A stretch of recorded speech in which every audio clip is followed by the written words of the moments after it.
बिस्मिल्लाहिर्रहमानिर्रहीम, अस्सलामुअलैकुम, good morning, welcome to सुबह सवेरे पाकिस्तान। मैं हूं हमजा तारड़ और मैं हूं आपके साथ सैयदा इकरा बुखारी। तमाम देखने वालों को जुम्मा मुबारक, इस दुआ के साथ कि आपका दिन खैर व बरकत वाला गुजरे।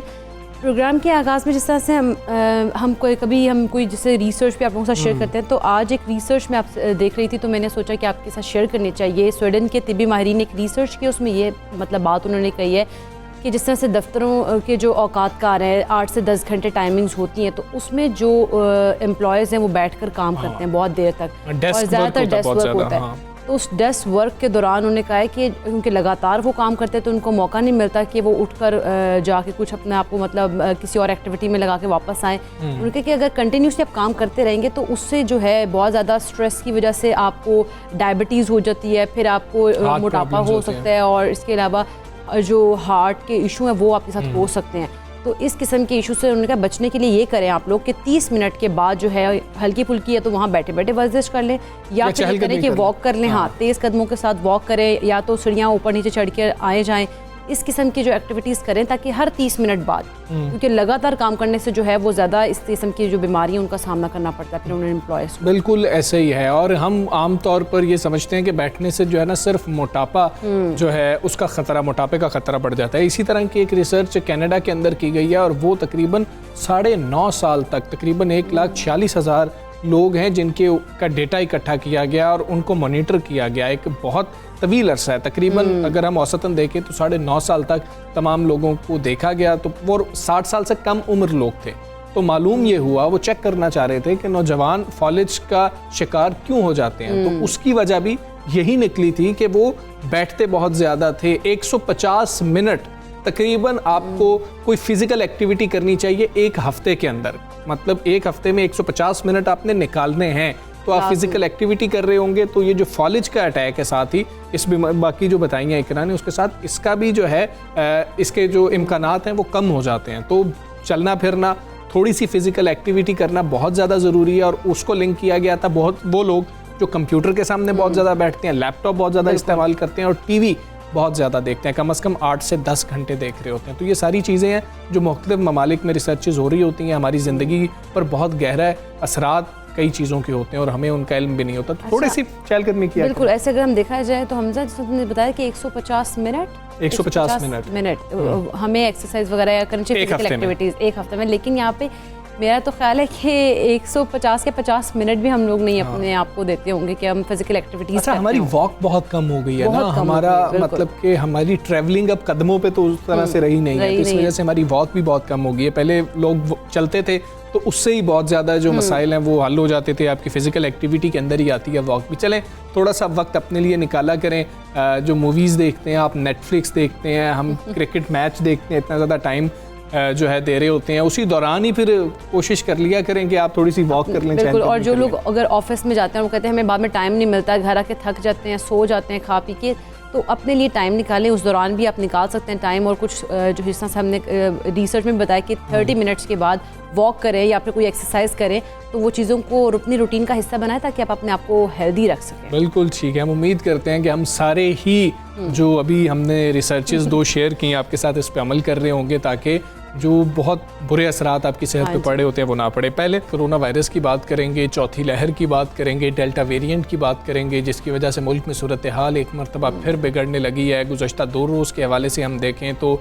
हमें 4000 जो योमिया केसेस हैं वो भी क्रॉस होते हुए नज़र आए। अभी हम गुज़श्ता 24 घंटे की अगर बात करें तो 3239 नए केसेस सामने आए, और मुस्बत केसेस की शरह जो है वो गुज़श्ता 24 घंटों की 6.23% है। यानी कि अभी तक जो हम देख रहे हैं मुस्बत केसेस की शरह वो ज़्यादा ही है, कम नहीं हो रही है। NCOC की अगर बात करें तो उन्होंने वैक्सीनेशन का अमल भी तेज़ करने के लिए इकदाम शुरू कर दिए हैं, मगर इसके साथ साथ अवाम को भी जिम्मेदारी दिखाना होगी, क्योंकि SOPs पर मुकम्मल अमल से ही आलमी वबा को शिकस्त दी जा सकती है। अच्छा, कनाडा में की जाने वाली एक तहकीक के मुताबिक नौजवानों में कोरोना वायरस से होने वाली बीमारी कोविड का जो खतरा है वो तवक्कुआत से ज़्यादा होता है। ये बहुत तशवीशनाक बात है, क्योंकि हम यही अभी तक बात कर रहे थे कि क्योंकि इम्यूनिटी बेहतर होती है तो नौजवानों को उतना ख़तरा नहीं है, जो बुज़ुर्ग हैं उनको ज़्यादा ख़तरा है, या जिनकी इम्यूनिटी उतनी अच्छी नहीं है उन लोगों को ख़तरा है। लेकिन तहकीक में बताया गया है कि नौजवानों में कोरोना वायरस की शरह पर ज़्यादा तवज्जो नहीं दी जाती और जवान मर्द मुअम्मर अफराद में इस बीमारी को मुंतकिल करने में अहम किरदार अदा करते हैं, यानी कि कैरियर होते हैं। बिल्कुल ऐसे। इसके अलावा लड़कपन की उम्र में उन्होंने कहा कि पहुंच जाने वाले बच्चों 20 से 49 साल के अफराद में बीमारी की जो शरह है वो सबसे ज़्यादा होती है, बिलखुसूस अगर बात की जाए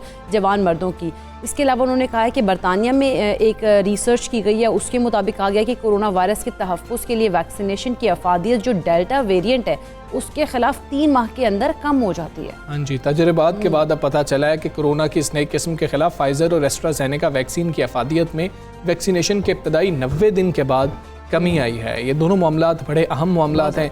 इसी पर हम माहिराना राय लेंगे। बात कर साथ इस वक्त मौजूद है माहिर वबाई अमराज और आलमी इदारा सेहत के साबिक रुकन डॉक्टर जवाद असगर राना साहब। डॉक्टर साहब अस्सलाम वालेकुम, गुड मॉर्निंग। डॉक्टर साहब, सबसे पहले बात कर लेते हैं इस नई तहकीक की कि नौजवानों के हवाले से हम ये समझते हैं कि शायद वो उतना ख़तरे में नहीं है, लेकिन ये तहकीक जो कनाडा में की गई है वो तो ये बता रही है कि बहुत ज़्यादा ख़तरा नौजवानों को है। वालेकुम सलाम और good morning. Thank you for inviting me. देखिए, ये बिल्कुल सही बात है कि जो करंट डेल्टा वेरिएंट की लहर है, इसके अंदर हमें बच्चों के अंदर सीरियस बीमारी, नौजवानों के अंदर सीरियस बीमारी पिछली तमाम वेव्स की निस्बत ज़्यादा मिल रही है। और अमेरिका के बाज़ अस्पताल जो बच्चों को डील करते हैं उनके ICU के बेड्स वो तकरीबन कैपेसिटी तक पहुँचे हुए हैं, और ये एक नया फिनोमिना है।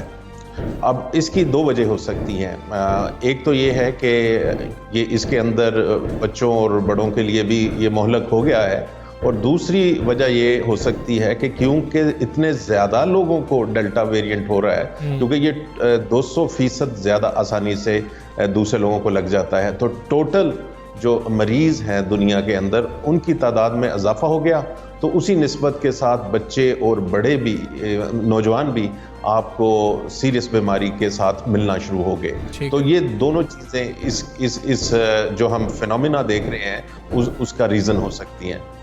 ठीक। डॉक्टर साहब, जो दूसरी रिसर्च की गई है बरतानिया में, उसमें जो कहा गया कि कोरोना वायरस के तहफ़्फ़ुज़ के लिए जो वैक्सीनेशन है उसकी अफादियत डेल्टा वेरिएंट के ख़िलाफ़ 3 माह के अंदर जो है वो कम हो जाती है। जिस तरह से बातें की जाती है बूस्टर डोज की, क्या फिर उसमें फिर बूस्टर डोज को यकीनी बनाना होगा कि 3 माह के बाद जिस तरह से इसकी एफिकेसी अगर कम हो रही है तो बूस्टर डोज लगाई जाए?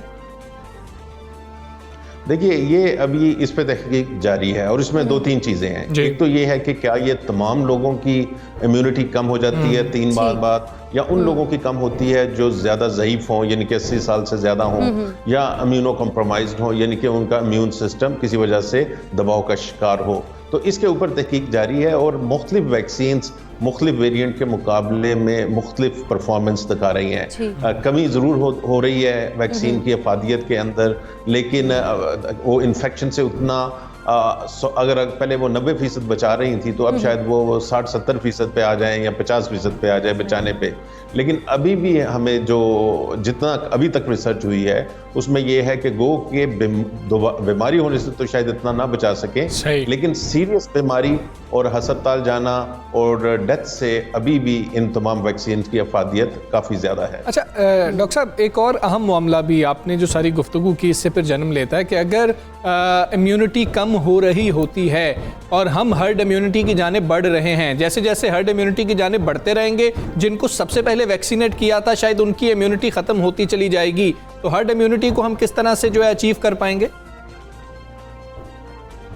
देखिए, ये मेरा एक आर्टिकल भी था कि false god of herd immunity, और ये लोग गलत समझ रहे हैं कि हमने अगर 60% को लगा लिया या 70% को लगा लिया या इन्फेक्ट हो गए तो हम सारे हर्ड इम्यूनिटी में आ जाएंगे। हर वायरस डिफरेंटली बिहेव करता है, और अगर जिस तरह ये वायरस बिहेव कर रहा है जिसके साथ बहुत सारे वेरिएंट्स आते जा रहे हैं, डेल्टा वेरिएंट कोई पहला वेरिएंट तो ये नहीं है, ये चौथा 5वां वेरिएंट है जो पहले से खतरनाक साबित हो रहा है। और अब ये भी नहीं है कि डेल्टा वेरिएंट आखिरी वेरिएंट होगा, तो अब आगे जो वेरिएंट्स आएंगे तो उस पर डिपेंड करता है। तो इसके लिए हल क्या है? हल ये है कि आप बहुत तेज़ी के साथ वैक्सीनेशन कराएं। ये सालों वाला काम नहीं होना चाहिए।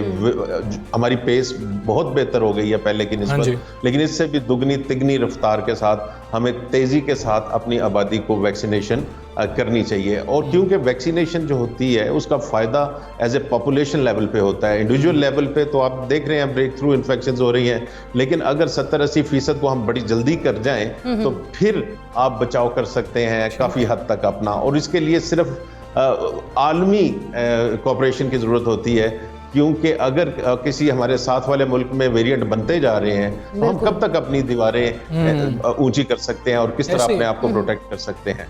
तो इसमें एक ग्लोबल कोऑपरेशन की भी ज़रूरत है। ठीक है डॉक्टर साहब, जिस तरह से आपने भी बताया कि आगे मजीद भी वेरिएंट्स चेंज हो रहे हैं, जिस तरह हमने पहले देखा माजी में भी वेरिएंट्स चेंज होते होते डेल्टा वेरिएंट भी अब जो है वो काफ़ी ख़तरनाक है। अगर कल के दिन कोई नया वेरिएंट आता है और जो वैक्सीन्स मौजूद हैं वो उन पर असर नहीं करती, तो क्या कोई नई वैक्सीन्स जो हैं उनको ईजाद किया जाएगा या फिर बूस्टर डोज की तरफ जाया जाएगा?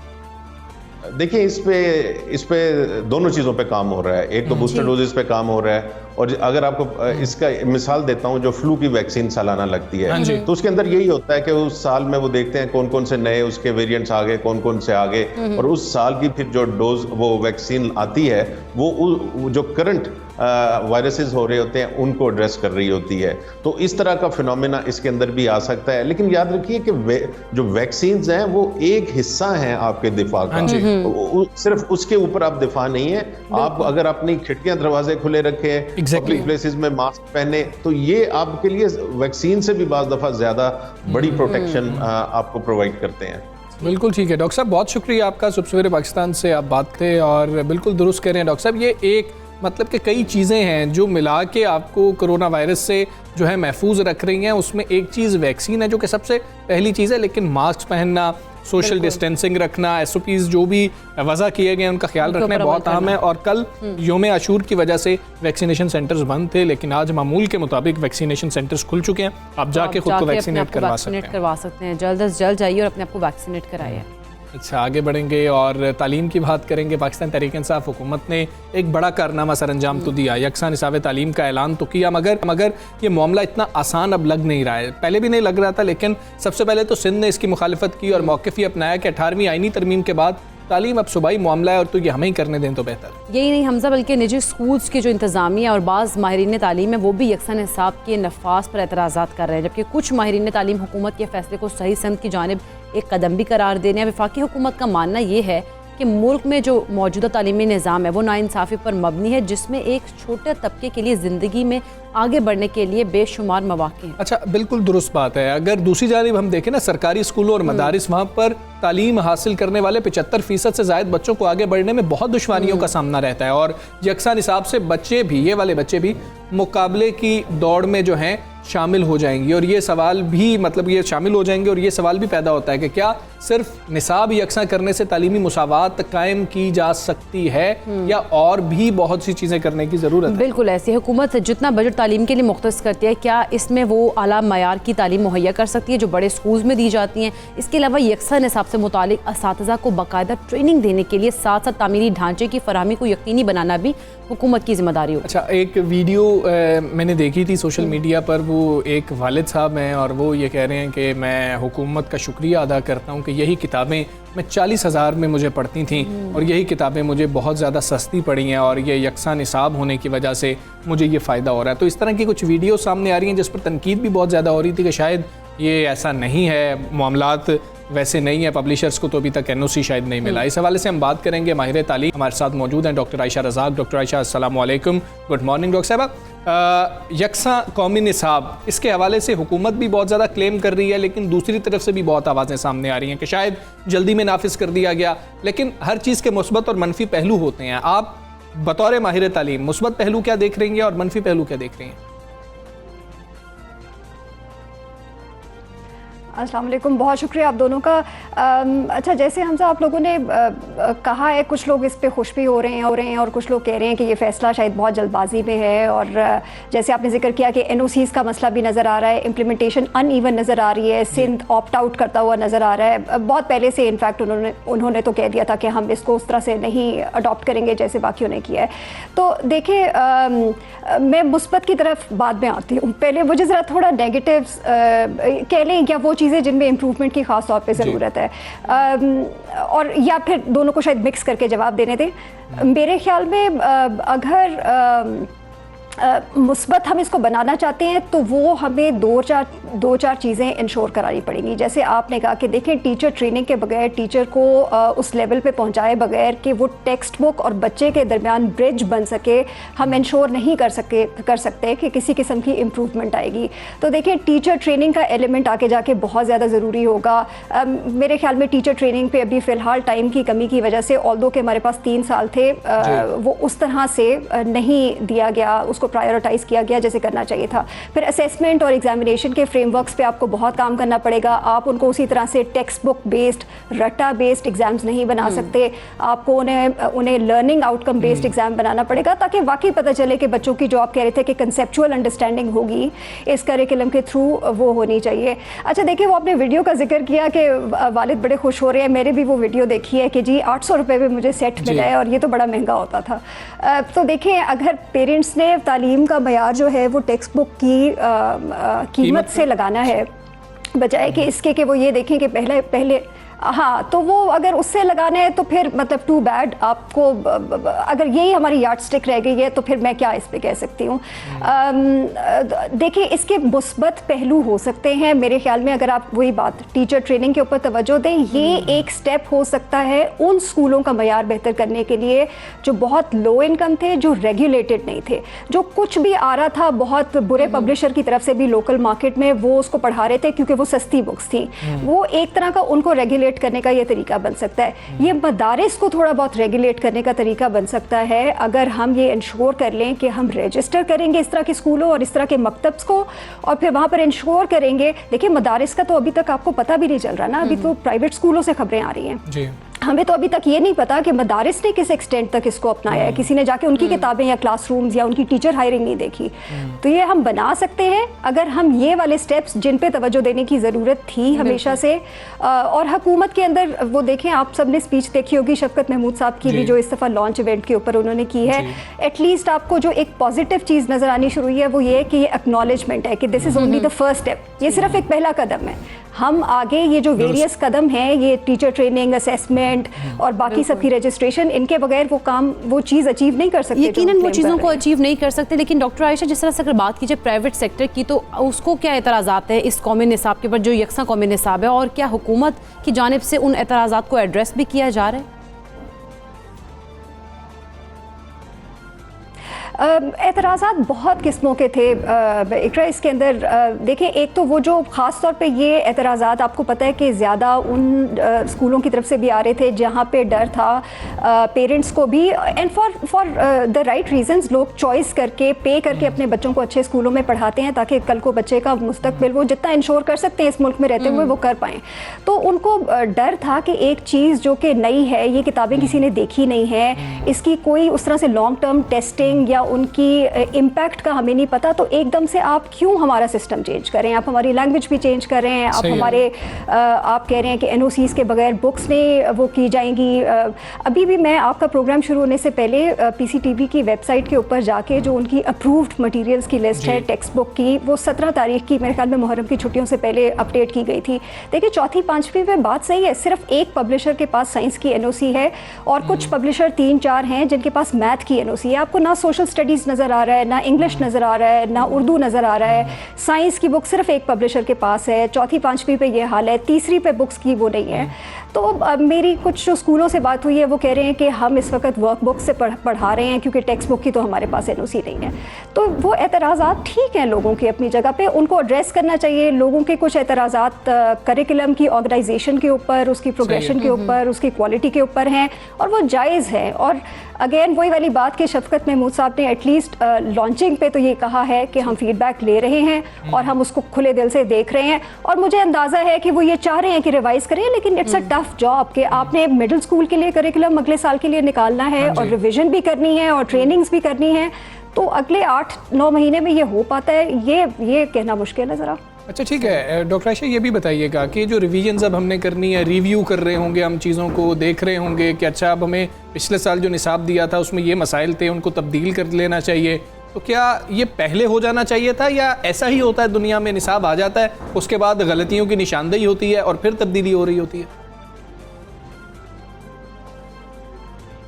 देखिए वैसे तो हमजा अगर एक तरह से देखा जाए ना तो निसाब वो जिस तरह कहते हैं इट्स अ लिविंग डॉक्यूमेंट, उसके अंदर चेंज कुछ ना कुछ होती रहती है, नई नॉलेज भी आती रहती है। कुछ इम्प्लीमेंटेशन के वक्त आपको मसाइल का पता चलता है, टीचर से फीडबैक आती है, असेसमेंट से फीडबैक आती है, आप उसको इम्प्रूव करते रहते हैं। लेकिन एक सर्टन आपको मयार तो मेनटेन करना पड़ता है ना पहली दफ़ा उसको लाते हुए। और देखिए इतनी कोई कम वक्त नहीं था, 3 साल थे प्राइमरी का ये करिकुलम आते आते, बुक्स आते आते 3 साल लगे हैं। तो ये कोई बहुत कम टाइम नहीं था। पहले मेरे ख्याल में किसी हद तक इसका मयार चेक हो जाना चाहिए था। ये जितने मसले इम्प्लीमेंटेशन के हमसे अभी आ रहे हैं ना, and also due to the fact कि ये देखिए प्रोविंशियल सब्जेक्ट है ना, हर एक की अपनी मर्जी है। पंजाब अपने तरीके से इम्प्लीमेंट कर रहा है, KP अपने तरीके से, फेडरल अपने तरीके से। तो ये हम कभी भी इंश्योर नहीं कर सकते थे कि ये इम्प्लीमेंटेशन विदाउट एनी इस तरह के वो रोड ब्लॉक्स के बगैर हो जाएगी। तो हमें ये अज्यूम करना ही नहीं चाहिए था। हमें शुरू से ही बहुत फ्लेक्सिबिलिटी दिखानी चाहिए थी और कहना चाहिए था कि ये साल हम लोगों को छूट देंगे कि प्राइवेट बेशक हम चाहेंगे कि अडॉप्ट करें आहिस्ता आहिस्ता हमारा करिकुलम, लेकिन चले डॉक्टर आयशा, ये पहला खतरा तो है बारिश का और आहिस्ता आहिस्ता इसमें बेहतरी आ जाए, यही हम सब एक्सपेक्ट कर रहे हैं। बहुत शुक्रिया आपका सुबह सवेरे पाकिस्तान के लिए आपने बोला। हम यहाँ पर एक ब्रेक लेंगे, ब्रेक के बाद वापस आते हैं। Stay with us.